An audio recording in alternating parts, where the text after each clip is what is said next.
Hi guys, Steph here. What have we got for you today? We've got for you a lovely pen that I picked up on my recent travels. Let's take a look at it. Look at that. Isn't it lovely? Hey! What we've got for you here is nice and simple, a sterling silver fountain pen. Now, it doesn't have any maker's sort of barrel imprint or anything like that on the pen. What it has, the only sort of information that we've got is, well, the hallmarks, as you can see there. So let's bring them a little bit closer for you. And there we have them, a little bit closer for you. Now, what do we have on the hallmarks? Nice and simple. To the very sort of left-hand side, we've got WM, which is the maker's mark. Then we've got the anchor for Birmingham. We've got the lion passant, which tells us it's sterling silver. And then to the very right there, we've got the date letter W, which I believe to be 1996. Okay, so you can see a lovely, clear, well, not imprint as such, but we've got the marks there for, as we've just said, sterling silver. So let's go back again. Okay, so that's the hallmarks that we've got on the pen itself. Now, just going back to the hallmark, the WM, the only indication to actually who made this pen is nice and simple. The WM is William Manton.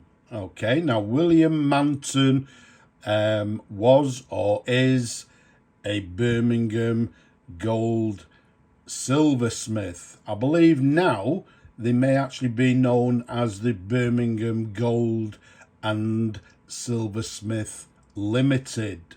Okay, also, as I said, based in Birmingham.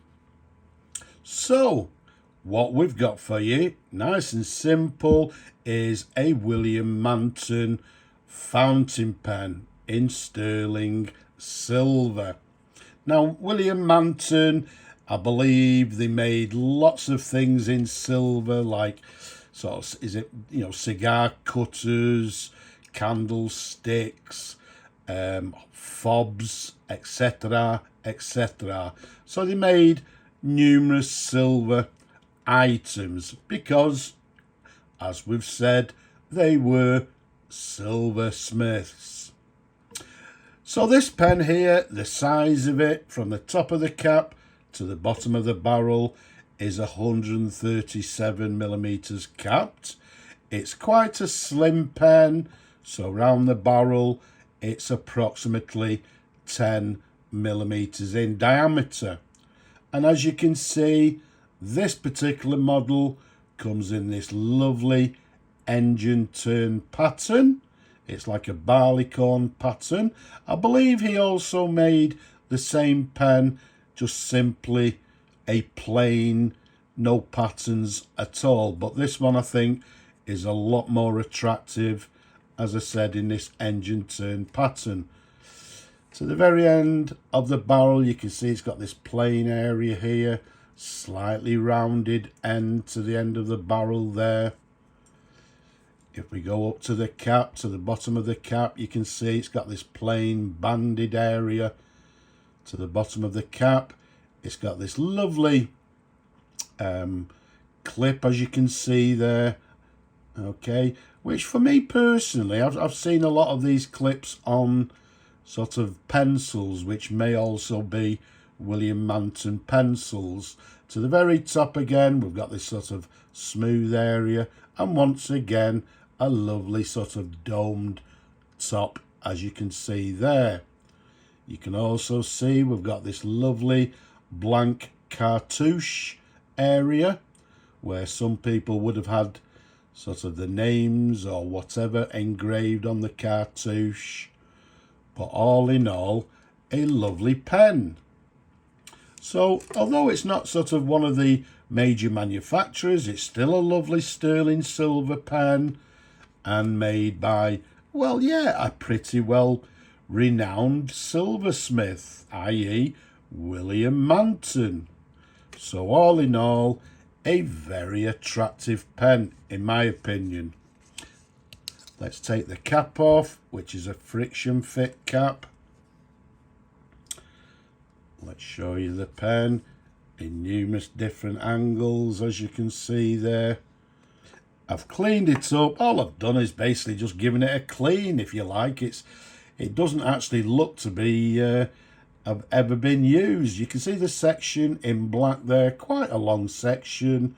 It's got this chrome sort of ring towards the nib.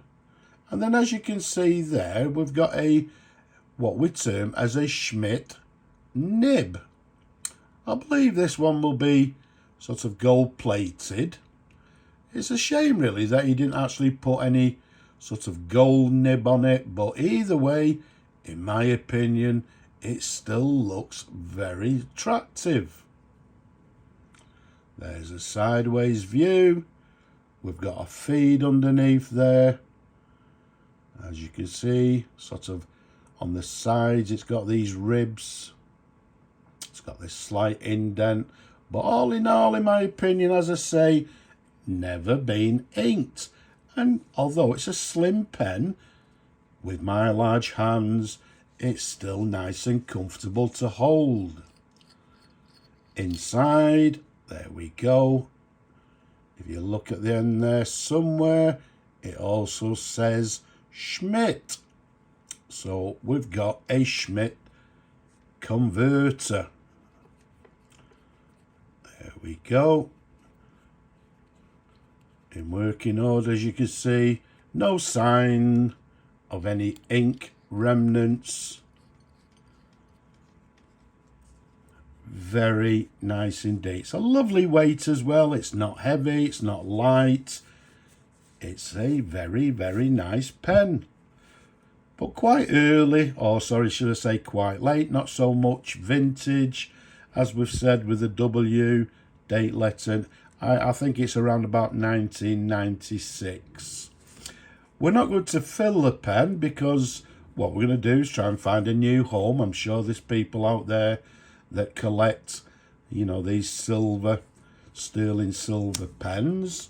But it'll be interesting to see how it writes. So let's bring on our little pad, and we'll simply do a dip test. So dip it in the ink there a couple of times, and let's see how this nib writes. So what we've got is a William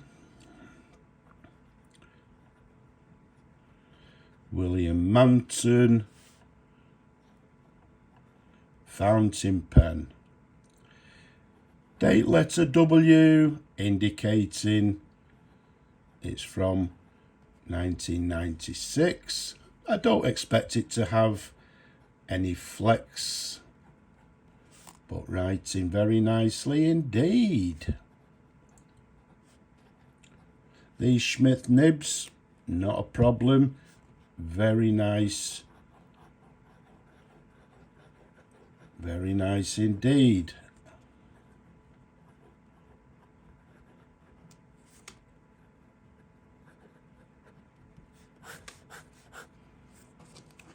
It's a lovely, lovely writer. I would say writing with a fine line, as you can see there. As we mentioned, not really any flex to the nib, which I don't expect for these nibs at all. So we'll give it a clean after the video. And if we replace the cap, there we go. it closes with a very satisfying click. So there we have it, something a little bit different. A William Manton sterling silver fountain pen made in Birmingham around 1996.